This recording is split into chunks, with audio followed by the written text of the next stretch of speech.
আওয়ামী লীগ আমলে গুম খুনের সাথে সেনা কর্মকর্তারা জড়িত নন বলে দাবি করেছেন তাদের আইনজীবী।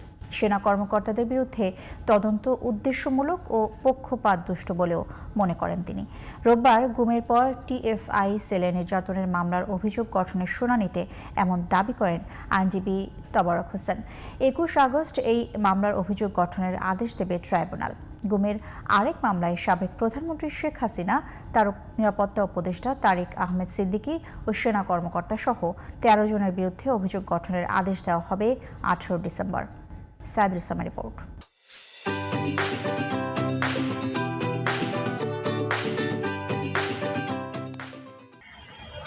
আওয়ামী লীগের ১.৫ দশকের শাসনামলে র্যাবের টাস্কফোর্স ইন্টারোগেশন বা টিএফআই-এর গোপন বন্দিশালায় গুম ও নির্যাতনের মামলায় আসামি শেখ হাসিনা সহ ১৭ জন। এর মধ্যে র্যাবের দায়িত্ব পালন করা ১০ জন সেনা কর্মকর্তা গ্রেফতারে আছেন। রোববার তাদের হাজির করা হয় ট্রাইব্যুনালে। তাদের উপস্থিতিতে অভিযোগ গঠনের শুনানিতে আসামিপক্ষের আইনজীবী বলেন, অনেক ঘটনায় অভিযুক্তরা দেশেই ছিলেন না।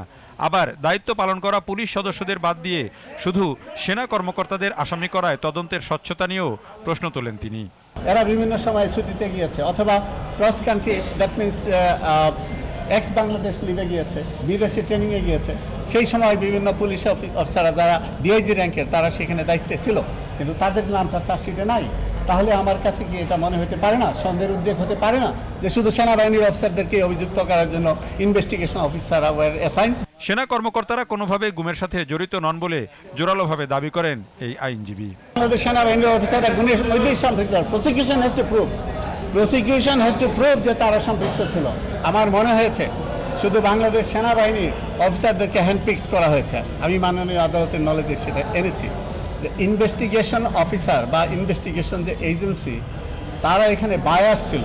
তবে প্রসিকিউশন মনে করে এই আইনের বিচারে শুধু গুম করা বা আটক করাই অপরাধ নয়, অপরাধের ব্যাপ্তি আরও বেশি।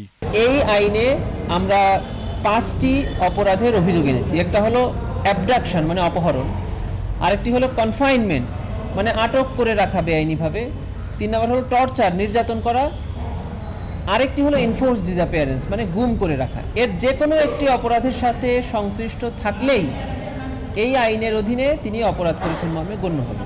তো অ্যাবডাকশনের সময় উনি ছিলেন না, কিন্তু পরবর্তীতে যখন তাকে কনফাইন করে রাখা হয়েছে আয়নাঘরে অথবা গুম সংক্রান্ত যে কোনো সেলে, তখন কিন্তু ওনারা সেখানে দায়িত্বে ছিলেন, এটা ওনারা অস্বীকার করতে পারছেন না। 24 জুলাই আন্দোলনে রাজধানীর রামপুরায় 28 জনকে হত্যা মামলায় 2 সেনা কর্মকর্তা সহ 4 জনের বিরুদ্ধে অভিযোগ গঠনের শুনানি শুরু হবে 21 ডিসেম্বর।